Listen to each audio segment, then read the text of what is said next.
Hey, it's Dave Brown here, host of Now with Dave Brown on AMI. Check out this latest highlight from the show. New research shows that women-owned businesses are on the rise across the country. The annual report on women's entrepreneurship comes from the Diversity Institute at Toronto Metropolitan University. Dr. Wendy Cukier is the founder of the Institute and the lead author on the study. Wendy, thank you for making time to be with the show this morning. I'm grateful. Thanks for having me. So, what are the reasons for the rise in more businesses being owned by women? So I think just one small detail. We don't know for sure how many businesses there are owned by women. What we do know is the proportion of businesses owned by women relative to the proportion of businesses owned by men has increased. It's an important distinction because, of course, during COVID, small businesses and entrepreneurs were hit really hard. But, you know, we see other evidence. For example, when you look at entrepreneurial intent, it used to be that men were far more likely than women to have entrepreneurial aspirations. That has narrowed. We know that the proportion of women exporting relative to the proportion of men exporting has narrowed. And I think it's probably a combination of factors. Change comes slowly, but there's been a lot of emphasis on women entrepreneurship as part of the women entrepreneurship strategy. I think that's played a role. We've had, you know, more and more women unicorns who are sort of profiled in the media. That may have an impact. And I think it's becoming recognized that entrepreneurship is not just about making money, it's also about driving change. So as we think of a broader definition of entrepreneurship, we see more social entrepreneurs stepping up. In terms of the breakdown in regards to demographic and understanding there's some proportionality to the sample that you're building upon here and pulling from, what do you know about some of these women entrepreneurs in terms of the cultural background, access to capital, and geography?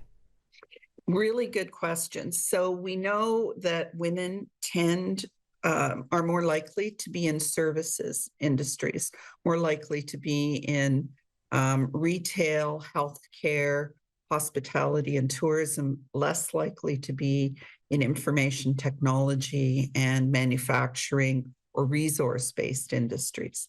We know that women who are immigrants are more likely to be entrepreneurs than those who are not. And among certain immigrant groups, we know that women are a much higher percentage of entrepreneurs than among others. So, for example, if you look at the South Asian community and you look at majority owners of small, medium enterprises there, what you'll see is women almost own half. I think the percentage was about 44%. If you look at Black-owned businesses, women own about a third. On the other hand, if you look overall, women own only about 18% of small, medium enterprises. Now, there are a much higher percentage of self-employment in Canada, and we think that requires a lot more attention than it's been given. What kind of barriers continue to exist for women if they do want to start their own business? The report does point to some barriers, especially facing women of color or Indigenous women. What are those barriers that are in place that are stopping or at least inhibiting them from starting their own businesses? Well, I don't want to put you on the spot, but let me ask you a question. When I say the word entrepreneur, who comes to mind? Probably something resembling a tech bro in Kitchener-Waterloo. A white tech bro in Kitchener-Waterloo. There you go. Like if you ask people to name entrepreneurs, they will typically, you know, name Elon Musk, Steve Jobs, depending on who's been in the news, Richard Branson, and so on.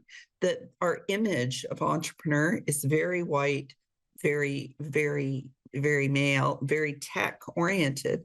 And certainly the focus on entrepreneurship in tech in and of itself excludes women. And one of the things we've been trying to do is correct that by celebrating more and more women entrepreneurs. I mean, Celine Dion is one of the richest women in Canada. She's worth about $700 million because of her business assets. Think about Oprah Winfrey. Think about Kylie Jenner, who was a billionaire at the age of 20. We see lots of women in culture that aren't framed as entrepreneurs. So the stereotypes clearly an issue. The focus on tech and manufacturing investments excludes women, even though we know innovation occurs all across the board. And one example I like to note that your audience may appreciate is a woman pitched her product to a group of venture capitalists, and they said, no, we don't get it. It was pantyhose that does not run. Now, my guess is women in the audience today will know that was a big miss. So often it's not just the images of the entrepreneurs, it's the expectations around the products and services. And frankly, there's bias and discrimination. And if you layer on race, indigeneity, disability, sexual orientation, and gender identity differences, you see more and more discrimination. So it's tough, but we are seeing women making gains. You mentioned disability. What did the data have to say about businesses owned by women with disabilities? There's not a ton of research, frankly, on persons with disabilities and entrepreneurship, but we know a few things. We know some people with disabilities are pulled into entrepreneurship because they have an idea or a product, or they see an opportunity. And sometimes those opportunities are serving persons with disabilities. So if you think of Mayan Ziv, for example, who developed an application to kind of rate accessibility of restaurants and tourist spots and so on, that would be an example of someone with a disability identifying a need based on their own lived experience. And we see this with Black entrepreneurs and others. So that's one manifestation. Then we see women with disabilities who simply are pursuing an opportunity, like Lauren McNamara, who has a social enterprise that's focused on the experience of children in playgrounds. She's deaf, has nothing really to do directly with her lived experience, maybe a little bit indirectly because of her experiences being excluded and bullied and so on as a child. And then we see, radically successful entrepreneurs like Elon Musk or Richard Branson who self-identify as having cognitive differences. And in fact, we've seen Forbes had a headline that said ADHD, the entrepreneur's superpower. We know that people with cognitive differences often don't succeed in traditional hierarchical environments, whether we're talking about school or whether we're talking about traditional workplaces, but excel at entrepreneurship. So we know there's a lot of diversity around entrepreneurs with disabilities generally, and women in particular. And it looks like over the last few years, the proportion of persons with disabilities who are women and entrepreneurs is increasing. And again, some of that may be around self-disclosure because people with invisible disabilities may now be more inclined to self-identify. So there's a lot of complexity, but there's no question that entrepreneurs with disabilities face additional barriers. Coming back to where the conversation began in regards to the proportionality of business ownership for women being on the rise, increasing, what can be done to continue to keep that momentum going? What are the factors that could be put in place, or policies put in place, or attitudes put in place that will keep that momentum moving forward, of that proportionality continuing to increase?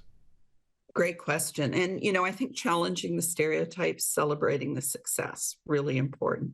I think at this point, we still need programs targeting women specifically, but we have to be aware that when you talk about women entrepreneur, it's like talking about lady doctors, right? And we talked about lady doctors when doctors were the exception rather than the rule.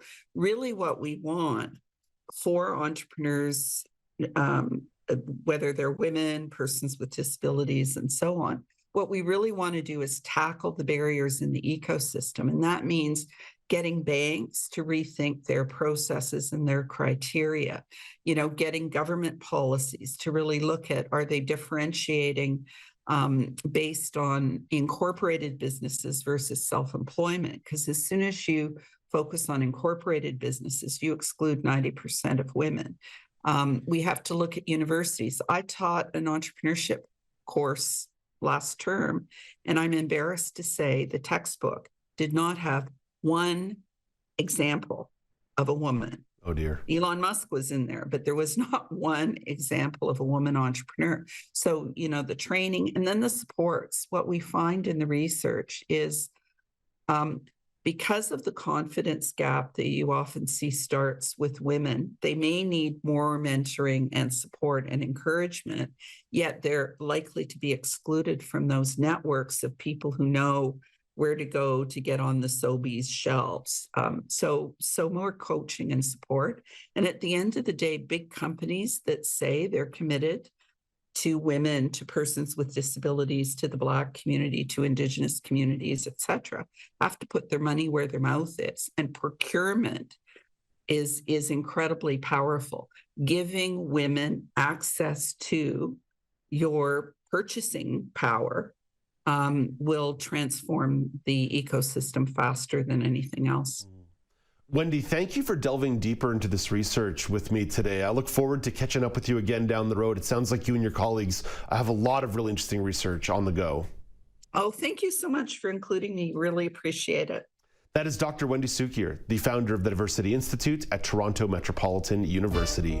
Do you want to dive into more conversations like this? Watch Now with Dave Brown weekdays at 9 a.m. Eastern on AMI-TV or download the podcasts wherever you listen.